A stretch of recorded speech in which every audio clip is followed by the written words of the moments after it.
Strategy, which is currently sitting on over $5 billion in Bitcoin.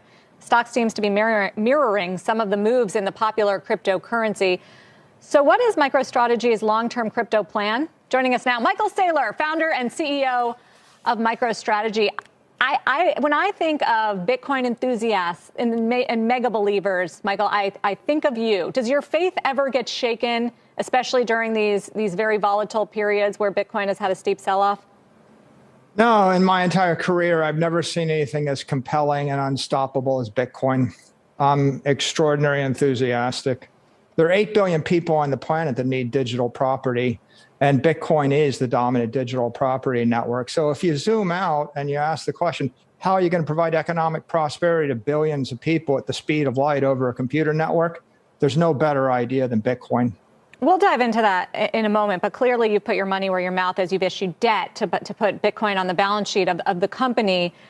You know, sometimes I almost forget that it's a company. It's a software company that does what? Data intelligence? Does that become harder as a core business when you are in these periods where Bitcoin is not going up and when you're seeing big losses there on the balance sheet?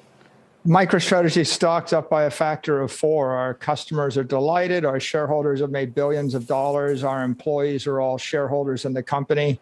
Our attrition rate's at an all-time low. It's actually great for our brand and great for our customers and great for the enterprise. No complaints at all. So is the long-term strategy just to keep this business as is and continue to add Bitcoin? Look, our long-term strategy is kind of like Harvard University. We're running a university, but we have an endowment. MicroStrategy is selling enterprise software. We generate $100 million in cash flow a year in a good year. And we're reinvesting that cash in our endowment. Our endowment is 100% Bitcoin. So the balance sheet strategy is acquire and hold Bitcoin. The operating strategy is sell enterprise software everywhere else in the world.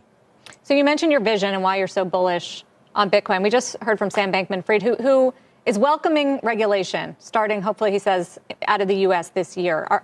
Is that your feeling, or do you worry that regulators could ultimately regulate it out of existence? China, for instance, banning Bitcoin mining. No, I think actually regulation and clarity is going to be great for Bitcoin. Bitcoin is universally acknowledged as digital property. It's common property. All the question marks are around currencies and securities and platforms and exchanges.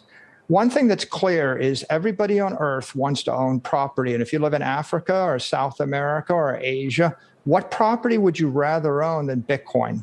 So, you know, the regulatory clarity is going to accelerate institutional adoption of Bitcoin, and you're going to see large flows of capital into the asset class as this continues. But here's the difference with Bitcoin and property, Michael. Property, you can value it. You can see the location and the neighbors and what it's worth. How do you know, how can one determine what Bitcoin is worth? There's no balance sheet, and it really hasn't been a long-term proven asset. If you lived in Zimbabwe, what piece of property would you rather own than Bitcoin?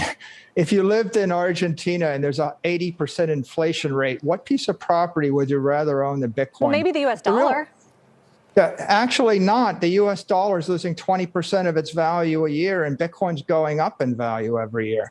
So the real important thing to note about Bitcoin is that Bitcoin is a global monetary asset, which means everybody on Earth is going to have a need for that property. And it's a scarce, desirable asset. Currencies are designed to lose value. And, you know, the dollar is the strongest currency. But if you look at the lira or take the Argentine peso, the blue dollar rate hit 209 today. It was 15 about 4 years ago. So you can't save your money in a currency. You have to actually invest in a property. And for 3/4 of the world, they can't buy the S&P index. So it's not an academic question of whether or not you buy stocks or you buy Bitcoin. You can't buy, you know, stocks when you live in the middle of Africa or Egypt or Turkey or Lebanon. So really, you need property. I get it. I get what you're saying about the developing world. Finally, and very quickly, Michael, what do you tell people out there who are now, and this chorus is growing a little bit louder, saying Bitcoin's a bubble, the liquidity from the Fed, that big tide is coming in, and it is proving to be just a speculative investment, and it's popping? Yeah, people are skeptical of Amazon and Google and Facebook, but But, the next digital transformation is the digital transformation of property, money, and energy. And Bitcoin represents that transformation. So 8 billion people are going to want to move money at the speed of light on a mobile phone. What I would tell them is Bitcoin is the asset.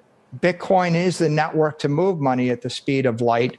There is no other open, permissionless protocol to do it. So technology is on our side. This is the future of the internet. Michael Saylor, it's good to have you on the show. It wouldn't be Crypto Night in America without you. Founder and CEO of MicroStrategy. We appreciate it. Thanks for having me.